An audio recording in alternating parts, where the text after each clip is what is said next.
Bago po tayo mag-umpisa ng ating Wednesday Bible Devotion ay makakarinig muna tayo ng handog na awit mula kay Ate Jaja at sa kanyang mga kaibigan. Pakinggan po natin ang kanilang awit. Lead me, Lord,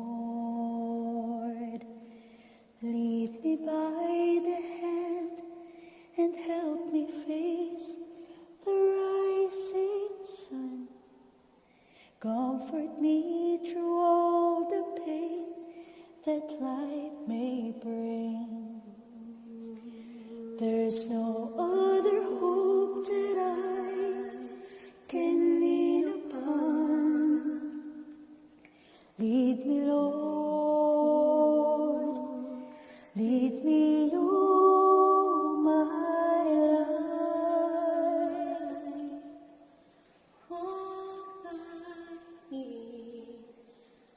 Walk by me across all lonely roads that I may face. Take my arms and let your hand show me the way. Show the way to live inside your heart. All my days, all my life.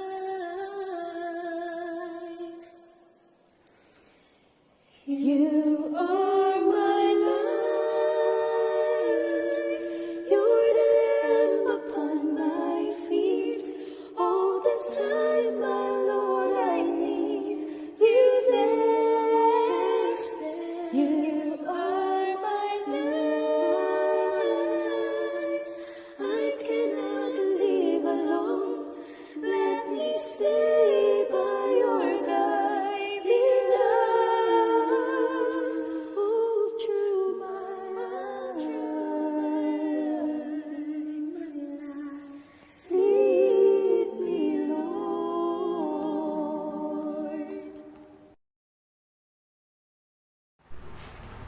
Kumusta po kayo mga kapatid? Miyerkules na naman po.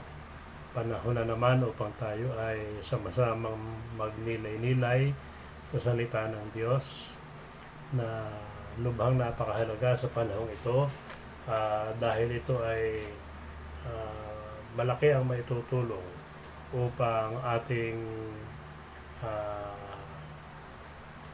mapagtagumpayan ang kasalukuyang krisis na ating nararanasan. Bago po tayo mag-umpisa, tayo muna ay manalangin.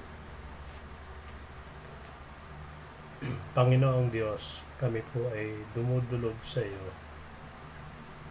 upang minsan pa ay sama-samang magnilay ng iyong mga salita nang sa ganon kapulutan namin ito ng pag-asa na mga bagong kaisipan na magpapalinaw sa amin ng pagkaunawa sa kasalukuyang nangyayari at kung ano ang pwede naming gawin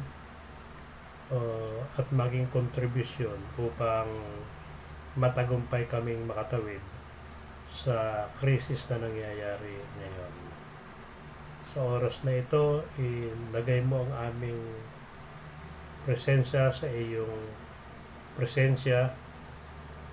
Nawa ay maramdaman ka namin sa aming kalagitnaan at nawa mabuksan ang puso namin at isip upang lubos na makaunawa at pumasok sa amin kamalayan kung ano ang sinasabi ng iyong mga salita patungkol sa mga ganitong sitwasyon.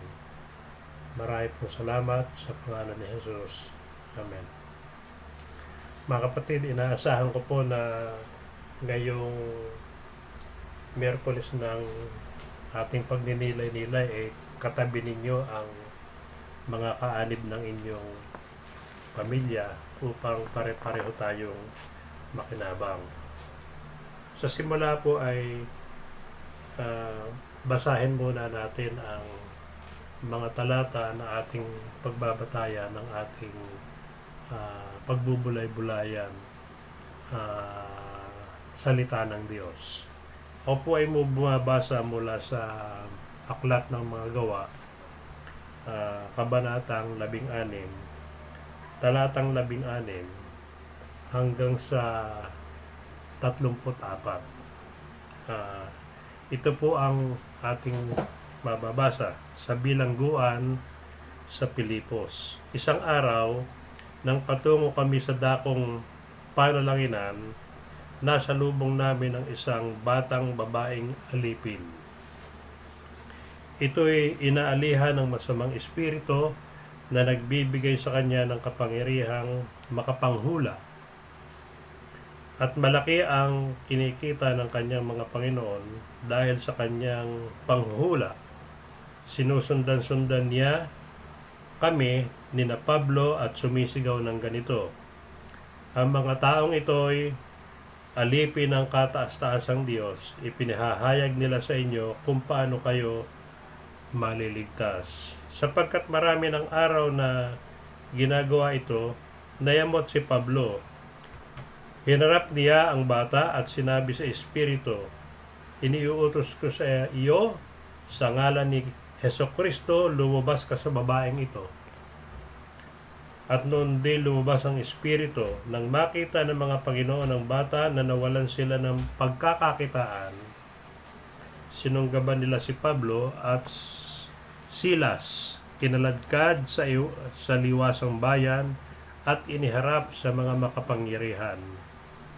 Isinakdal sila sa mga pinuno ng lungsod at ito ang sabi, nanggugulo po sa lungsod ang mga Hudyong ito.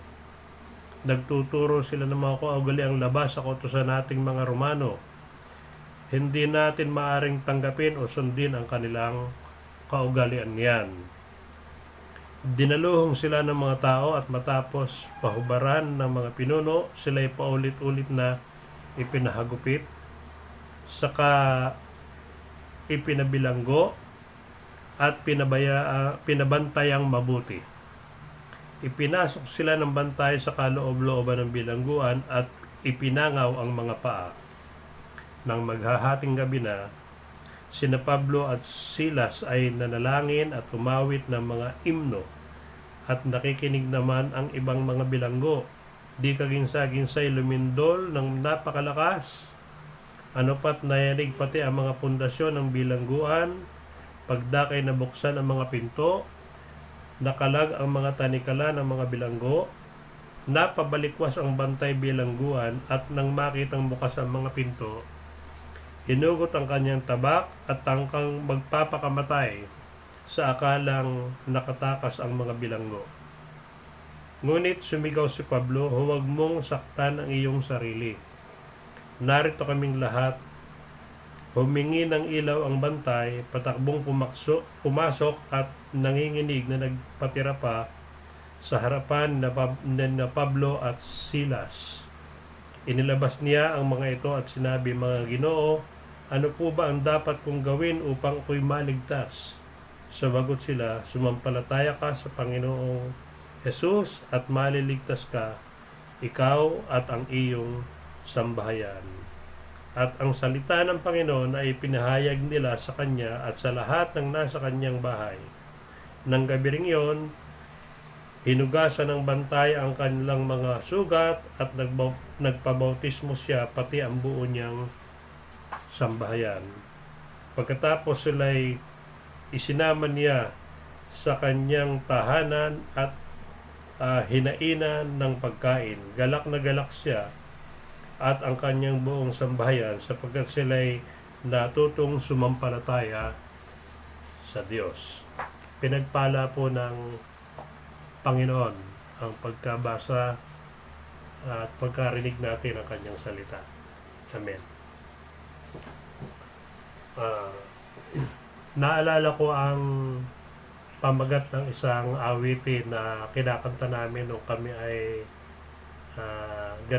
kabataan pa sa simbahan, yung In Times Like This. Huwag nyo na akong pakantahin dahil baka kayo ma-stress.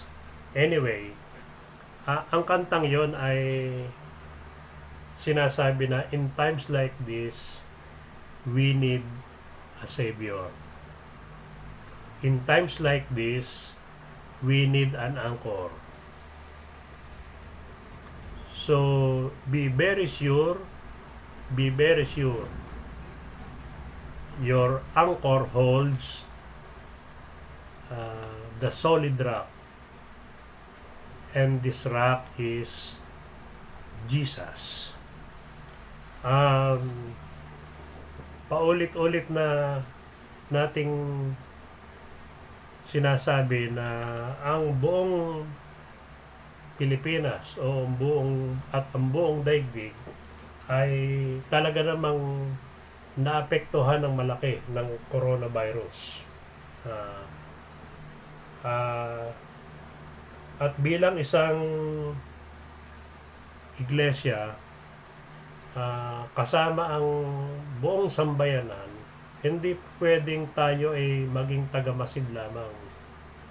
Kailangan maging aktibo rin tayo sa kung ano ang pwede nating maiambag para nang sa ganon ay makatulong tayo sa kasalukuyang kalagayan. Hindi tayo dapat masorpresa na ang lahat ng tao sa ngayon, mananampalataya at hindi mananampalataya, mahirap, mayaman, may pinag-aralan o wala, lahat ay nakakadama ng matinding tao. Pero tayong mga mananampalataya ay dapat na tumugon sa nangyayaring suliranin sa paraan na naiiba. So, gamitin natin ang mga talatang binasa ko sa Biblia para maliwanagan natin bilang mga mananampalataya kung paano tayo tumugon sa ganitong hamon ng buhay. Habang si Pablo at si Silas ay naglilingkod kay Jesus, nalagay sila sa panganib.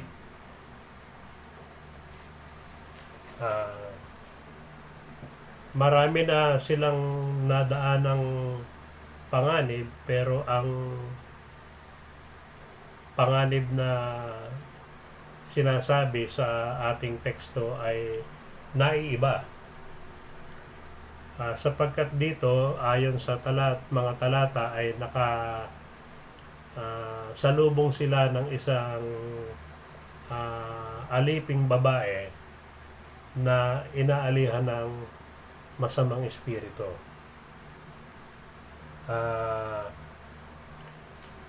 Alam nyo naman si Pablo at si Silas ay hindi bago sa kanila ito, kasi sa mga ibang okasyon ay nagpapalayas talaga sila ng masamang espiritu, sapagkat sila ay concerned sa kondisyong espiritual ng mga inaalihan ng masamang espiritu.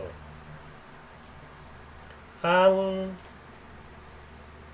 hindi maganda rito, yung babaeng inaalihan ng masamang espiritu ay mayroong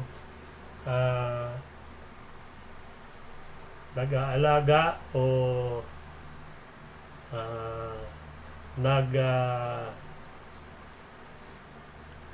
mamay-ari sa kanya, kaya nga siya ay isang alipin. Kaya nung yung babae na inaalihan ng espiritu ay sunod sa kanila at sumisigaw na ang mga taong ito ay mga alagad ni Jesus at sila ay nagtuturo tungkol sa kaligtasan. Parang nabugnot ng kaunti si Pablo at hindi na nakatiis at agad niyang sinabihan na kinonfronta ang masamang spirit ang babae at ang masamang espiritong nakapaloob sa kanya at sinabi, lumayas ka sa katawan ng babaeng yan, at ang masamang espiritu ay agad namang lumisan. Natural, yung mga nag-aalaga sa kanya o yung gumagamit sa kanya bilang panghanap buhay ay nagalit sapagkat nawalan sila ng kita. Okay. Kaya ginawan sila ng trump up charges at sinabi na ang mga Hudyong ito ay nanggugulo at nagtuturo ng mga bagay na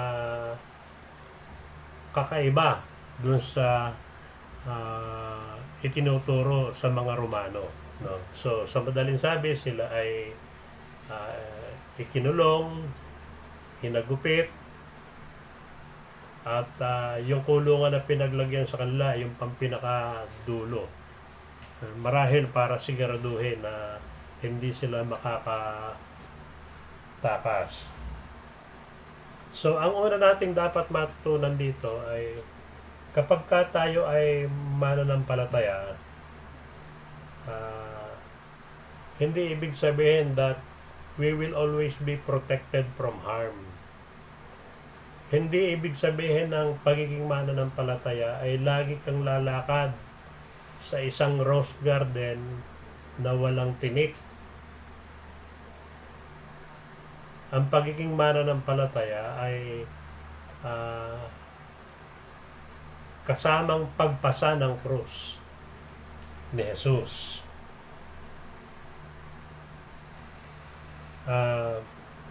Ang coronavirus ay hindi namimili.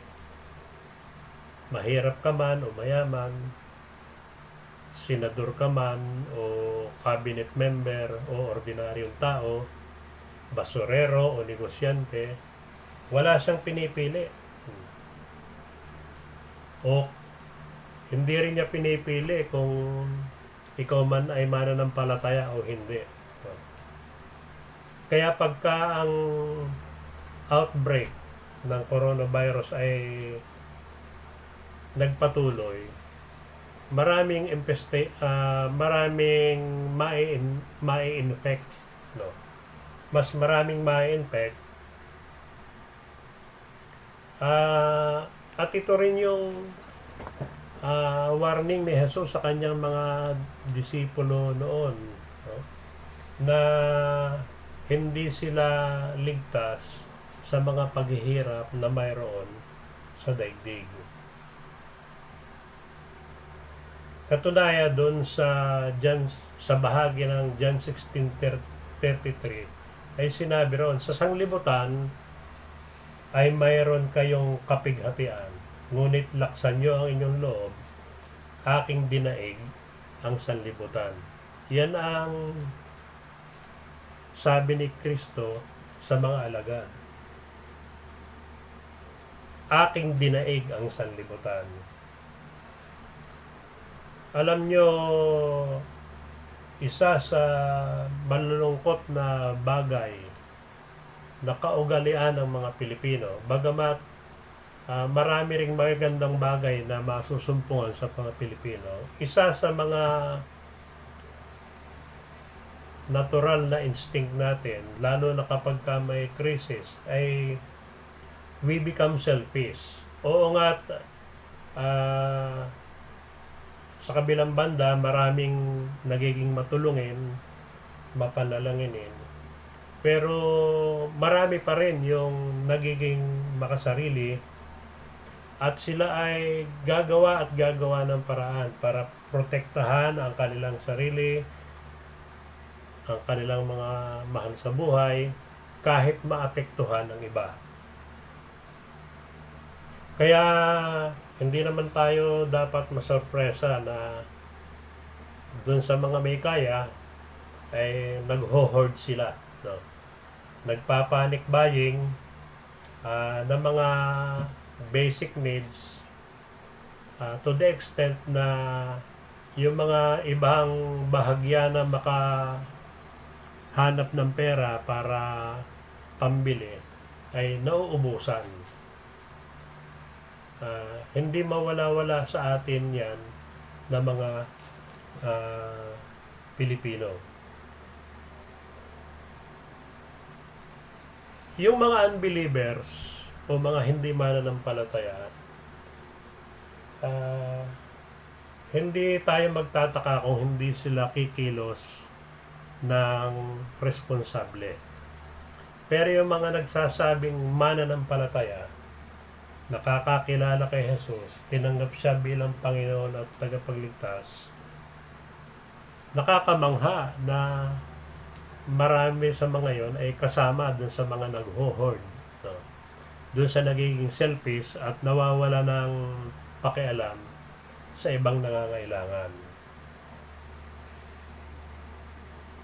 Si Pablo at saka si Silas ay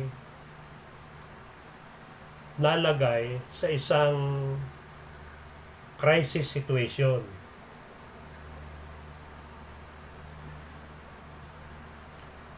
Pero ang kaibahan,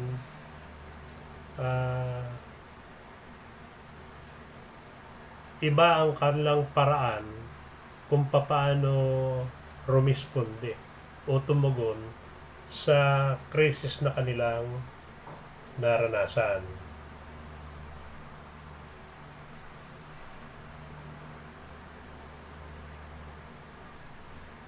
Doon sa karanasan nila, makikita na kahit maganda ang kanilang ginagawa at nakakatulong ng malaki sa mga tao, hindi pa rin ito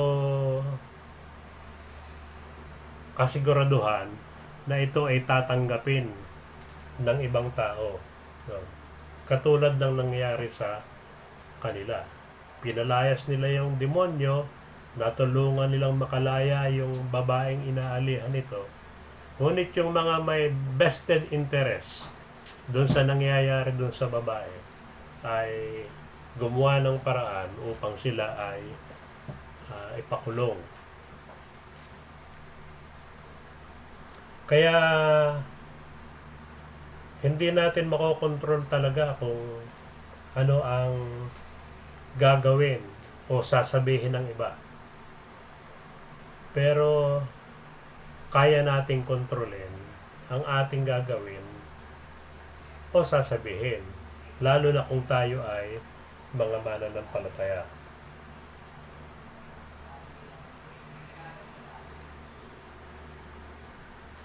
Ano ang dapat nating matutunan kina Pablo at Silas? Na kapag humaharap tayo sa mga krisis ng buhay, kailangang maging matalino tayo sa pagpili ng mga hakbang na gagawin.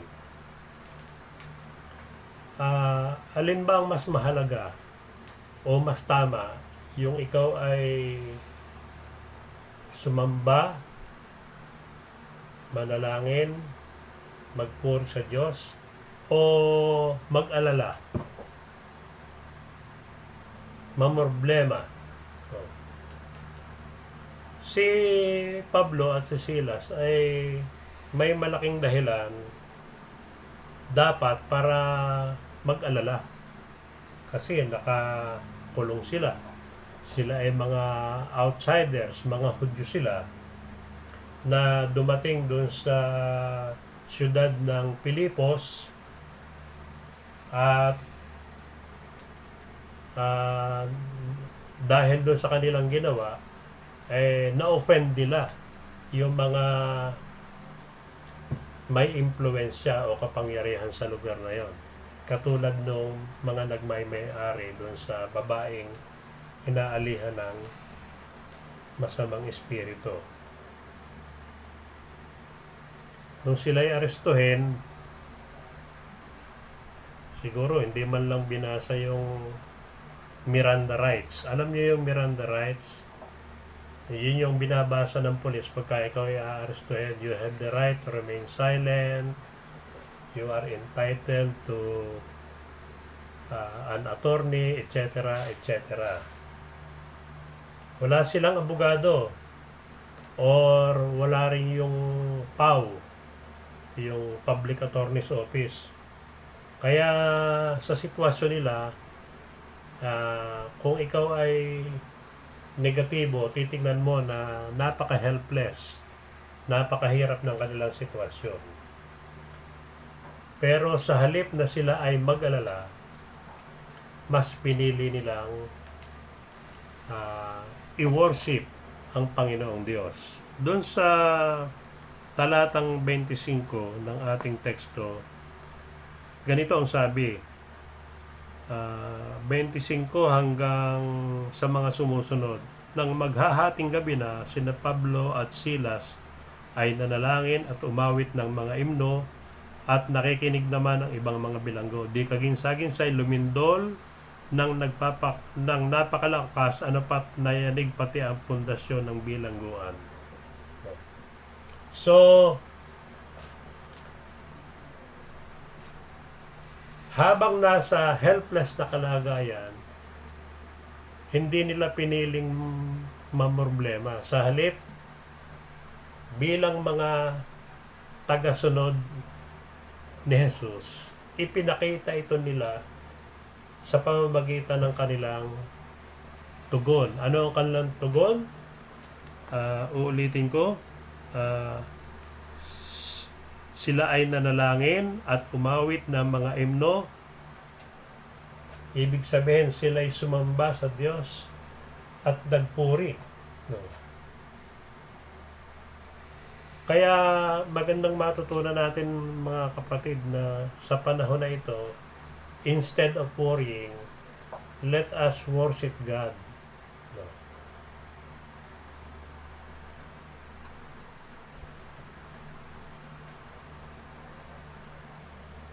Nagdesisyon sila na sa halip na mag-alala ay magpuri sa Diyos, sapagkat ito ang tamang gawin ng isang mananampalataya. To set your mind on Jesus alone.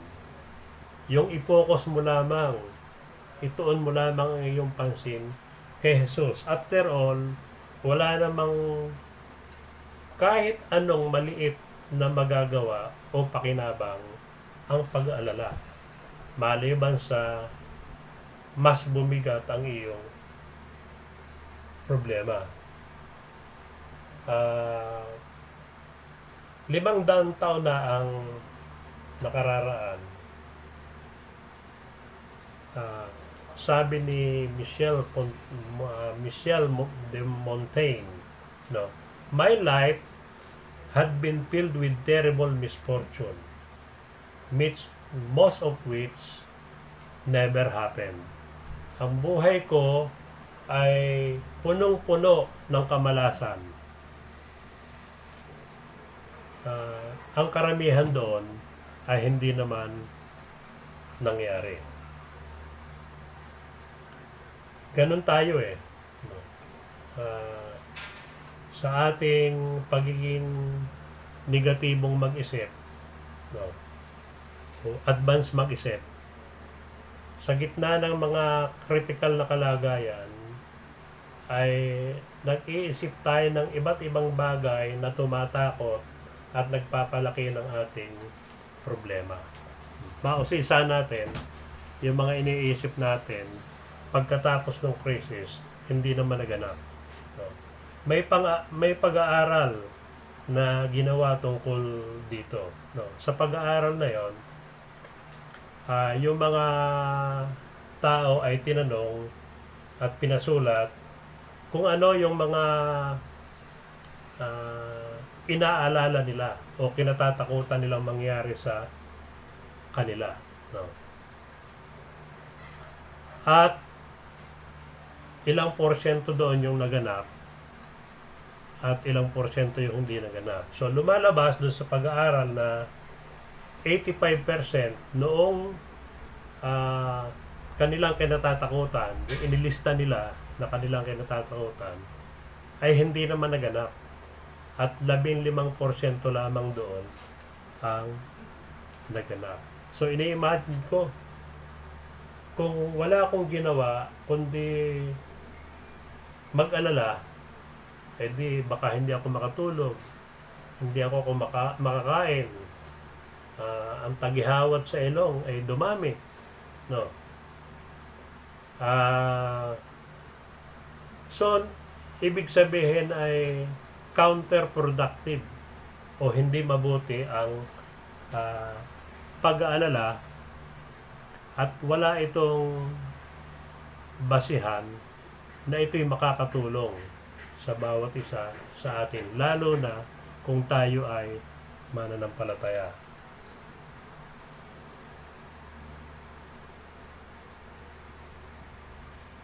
Yung coronavirus, bagamat may katagalan na dahil sa ibang bansa ay naalala ko ay nag-umpisa ito ng late December. At dito sa atin ay mga February o late January nag-umpisa. No?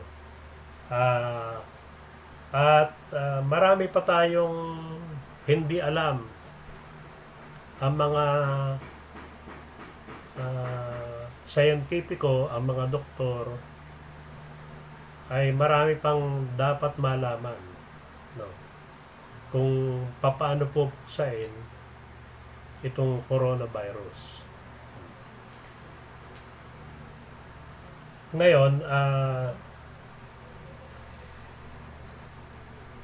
tayo ay lubhang nag-aalala sapagkat araw-araw ay may press briefing yung DOH. At makikita natin doon na nadadagdagan yung mga nahahawahan ng coronavirus. At siyempre, yung mga negatibong tao, natatakot. Naku, parami ang naapektuhan ng virus. So, pero kung positibo ka, dapat iisipin mo na kaya dumarami ay sapagkat lumakas na ang kapabilidad ng mga hospital para mag-test kung sino ang may virus. Hindi katulad nung bago-bago pa na kulang tayo sa kagamitan. Ngayon, marami ng kagamitan, so marami ng tao yung natetest. And therefore, ang posibilidad ay marami ang matutuklasang may virus. Ang kagandahan nun, di na-identify mo sila at na-isolate mo sila at nagagamot mo sila at na-trace mo pa yung mga ibang nakasama nila. So, kung negatibo ka naman, iisipin mo na parami ang naapektuhan ng virus.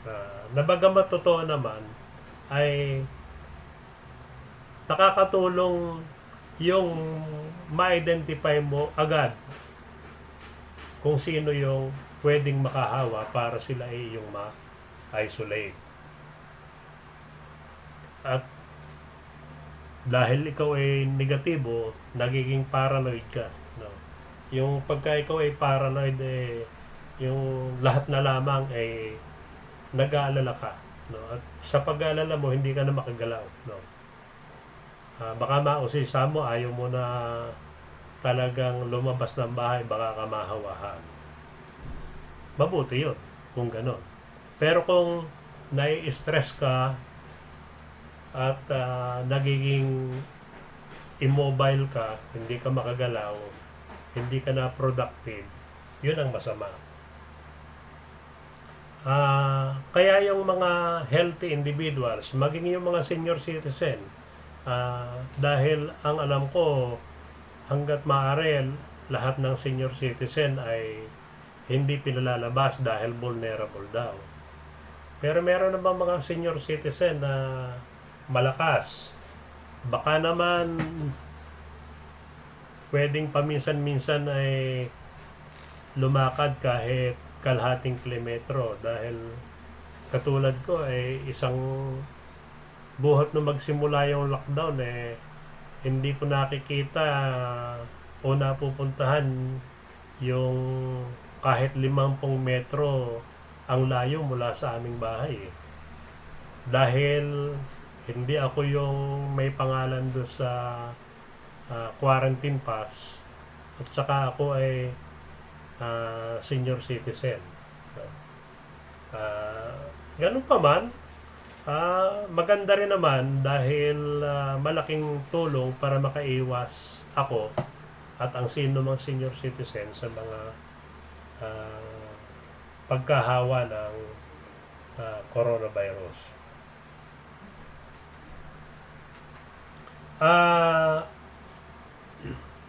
Si Pedro at si Pablo at saka si Silas ay nagpuri, sumamba sa Diyos, umawit ng mga himno sa halip na mag-alala. Tayo rin, at yun considering na sila ay nasa kulungan, nagawa pa nilang umawit at magpuri. Tayo naman nasa bahay at ito naman teritoryo natin, no? Hindi naman nakalak ang mga pinto at walang ibang restrictions maliban sa hanggat maaari hindi tayo pwedeng lumabas ng bahay. Kaya baka naman kaya nating sa halip na mag-alala ay mag-worship na lang. Umawit na lang ng mga gospel songs. Umawit ng mga gospel songs o bumasa ng Bible. No? Alam nyo, ang lockdown na ito ay nagkaroon ng oportunidad para ako ay aral ng ukulele, no. Nung birthday ko, ito yung regalo sa akin ng aking mga anak. So this pandemic season, nagkaroon ako ng panahon para aralin ang ukulele. At madali naman dahil masusundan mo sa internet. At ang mga kanta na kadalasang pinapractice ko ay yung mga gospel songs. At nakakatulong upang maalis ang iyong pag-alala. No?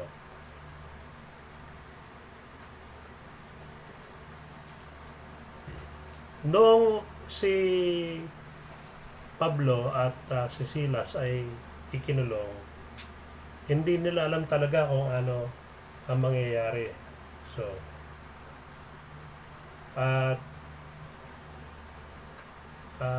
sa sitwasyon nila, sabi ko kanina, sila ay helpless.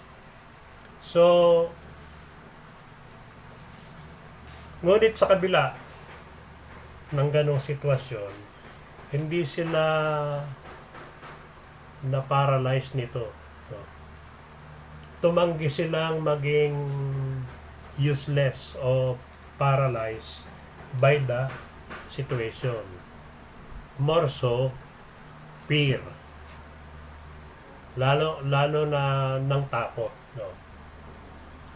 Sa halip, ay pinili nila na magtiwala kay Jesus. At ang kakayahan ni Jesus na kontrolin ang ano mga mangyayari sa kanilang buhay. No? Sa panahong ito, we can only trust Jesus. Ano? At totoo naman na ang buhay natin ay nasa kamay ni Jesus. walang garantiya na kahit tayo ay nasa loob ng ating tahanan ay hindi pa rin tayo mahahawa. Kasi may mga membro ng pamilya natin na pupunta sa palengke o mamimili. Hindi natin alam totally kung ano ang pwedeng mangyari sa kanila. No? We can only pray that Jesus will protect them. Ganun pa man, nandun pa rin yung tsansa na sila'y mahawa at pag umuwi ng bahay ay mahawa rin tayo. Kaya mga kapatid, halimbawa kayong magkakapit bahay, kahit alam nyo wala silang sakit o walang merong may sakit doon, makatutulong na iwasan muna natin ang mga kapitbahay para lamang mag-TikTok. Kasi may mga membro tayo ng pamilya na lumalabas para mamalengke o bumili ng kung ano man. Pagbalik nila, hindi nila alam 100% kung ano ang nangyari sa labas. At ang virus na ito ay merong symptomatic, merong asymptomatic. Pag asymptomatic, wala kang mararamdaman. Pero, mayroon kang virus at makakahawa ka. Kaya yung stay at home na mga advocacies, maganda talaga yon. Tsaka yung washing of the hands. No? Kahit na nakakasawa, nakakabagot, kahit maaksaya sa sabon, magsigurado tayo kaysa maperwisyo ang ating mga pamilya. Magkaganon man, ang karamihan sa pag-alala natin tungkol sa coronavirus ay hindi naman karapat-dapat. Kahit na hindi ka mananampalataya ni Jesus, ang maraming tao ay kung magiging rational lamang at disiplinado sa kanilang buhay, hindi naman dapat masyadong mag-alala to the extent na maging paranoid na mahawahan. Kaya lang, ang mga Pilipino ay mahilig pumatol sa fake news o mga sabi-sabi. At hindi sa mga mapapagkatiwalaang mga balita. Ang kasalukuyang statistics sa buong mundo ay mayroon ng mahigit 1 milyong nahawahan at mayroon ng less than 200,000 or more than 200,000, I'm not so sure, na nangamatay. Pero sa Pilipinas ay merong halos 8,000 may coronavirus, halos 1,000 nagumaling, at mahigit 500 yung namatay. So, pag tiningnan mo ang percentage nito sa buong mundo, napakaliit. No? Kahit na sinasabing pangalawa ito sa Malaysia, sa pinakamarami sa Asia, pero sa buong mundo, napakaliit pa rin. Hindi ko sinasabi na huwag tayo mag-alala doon. Pero ang sinasabi ko lang, baka masyado ang ating pag-alala sapagkat marami tayong nababasa sa mga sa internet lalo na kaduda-duda ang kanilang mga impormasyon at kung ano ang kanilang dahilan. Kasi sa internet, malaking source ito ng income. No? Pagka ikaw ay naging vlogger, no, pwedeng pagkakitaan sa pamamagitan ng mga advertisements. At yung ibang tao ay they are no longer concerned with the truth. Mas concerned sila sa survival, sa pagkita at the expense of other people. Wala silang pakialam kung merong atakehin sa puso o magdesisyon ng mali dahil sa ikinakalat nilang hindi tamang impormasyon. Pero kaya nating pigilan yon kung tayo lamang ay matututong mag-verify, magkumpirma from other sources kung ano ang totoo at mamili kung ano yung mga credible na pinanggagalingan ng mga impormasyon.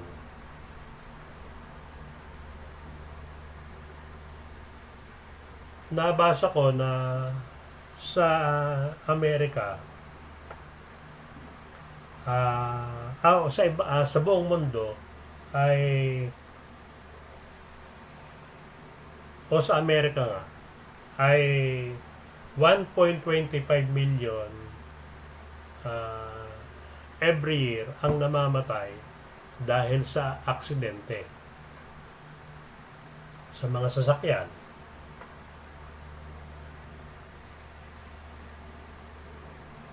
No, around the world pala yon, 1.25 around the world, no, ang namamatay sa mga aksidente. No. Sa United States ay mga 37,000 ang namamatay sa mga aksidente sa sasakyan at 2 milyon ang nasusugatan.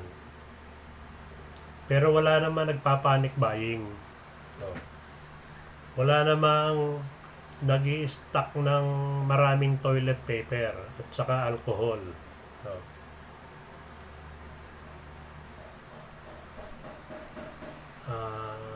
Sabi ng isa pang impormasyon, ang estimate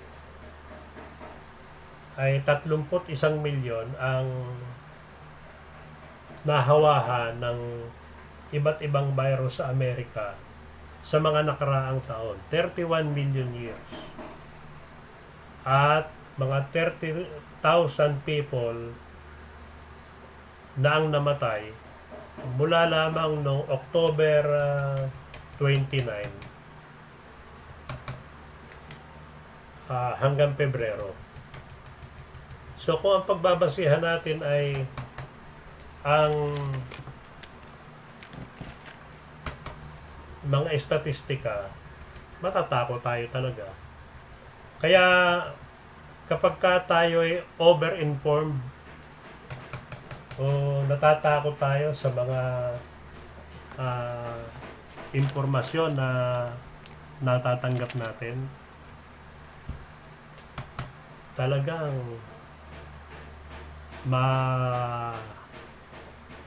lulunod tayo sa takot, sa pag-alala. At bago matapos ang COVID na ito, baka kung ano ang mangyari sa atin. Mga kapatid, sa isang linggo ay itutuloy natin yung series na ito. Pero sa ngayon, mahalaga na idiin ko muna na hindi tayo dapat matakot ng walang basihan. No? At lagi tayong tumingin sa positive side ng buhay. At lagi tayong kumapit kay Jesus. Lagi tayong magkaroon ng pananampalataya that Jesus is in control of the situation. Nang sa ganon, habang dumaraan ang virus na ito, nakakapagpatuloy tayo ng ating buhay na bawas ang pag-alala sapagkat alam natin na may isang Diyos makapangyarihan sa lahat, mas malaki kaysa coronavirus, na tutulong sa atin at pagtatagumpayin tayo na malampasan ang virus na ito. Amen. Tayo manalangin. Panginoon, salamat sa pagkakataon na kami ay may panahon para magsama-sama upang magbulay-bulay. Naway sa aming narinig ay patuloy naming aralin ang mga sitwasyon upang kami ay huwag lubhang matakot. Bagkos katulad ni Pablo at ni Silas ay sa halip na magpanik ay nanatiling kalmado at ipinokos ang kanilang paningin sa iyo. Hindi makakatulong ang aming pag-alala, hindi makakatulong ang aming pagpapanik. Ang makakatulong ay tumingin kami sa iyo at magtiwala na ikaw ay nasa tabi namin. Hindi mo kami iiwan. Patnubayan mo kaming lahat, samahan mo kaming lahat, bigyan mo kami ng mga probisyong basic na kailangan namin, at nawa o Diyos, ilayo mo kami sa pagkahawa sa mga sakit na ito. Higit sa lahat, gawin mo kaming disiplinado sa pagkilos namin upang makatulong kami sa aming pamahalaan sa mga mamamayan upang hindi kumalat ang virus na ito. Marami pong salamat. Ito ang aming panalangin, ito ang aming hinihiling, at ito hinihiling namin sa pangalan ni Jesus namin, Panginoon at Tagapagligtas. Amen. At ngayon mga kapatid, sumayin nyo ang walang hanggang pag-ibig ng Diyos, ang pagliligtas ng ating Panginoong Jesus at ang gabay ng banal na Espiritu mula ngayon at magpakailanman. Amen. Mga kapatid, sana nagustuhan ninyo ang ating paksa ngayon at malaya kayo na ipagpatuloy ang mga talakayan kung kayo ay may pagkakataon pa upang mas mapalawak ito. Pansamantala, pagtiisan nyo muna. Ako lagi ang magsasalita pagka Miyerkules at Linggo sapagkat marami pong mga limitasyon na dapat kong i-consider, katulad nung internet availability ng ating mga kaanib at iba pa. Ganun pa man, inyong ipaabot sa akin hanggat maaari. Malaki ang maitutulong ninyo kapag inyong ipinaabot sa akin ang inyong mga puna, ang inyong mga concern tungkol sa mga pamamaraan ng ating pagsamba, at pati na rin doon sa mensahe na aking dinadala. Pwede nyo itong punahin constructively upang matulungan niyo ang inyong pastor na maging mas maingat sa kanyang ginagawa, sa kanyang sinasabi. So pansamantala po ay magkita ulit tayo sa darating na linggo sa ganitong format, at inaasahan ko na ipapasa niyo ito, ang video na ito, sa mga iba na gustong makarinig ng salita ng Diyos. Salamat po. Magandang gabi sa inyong lahat. Amen.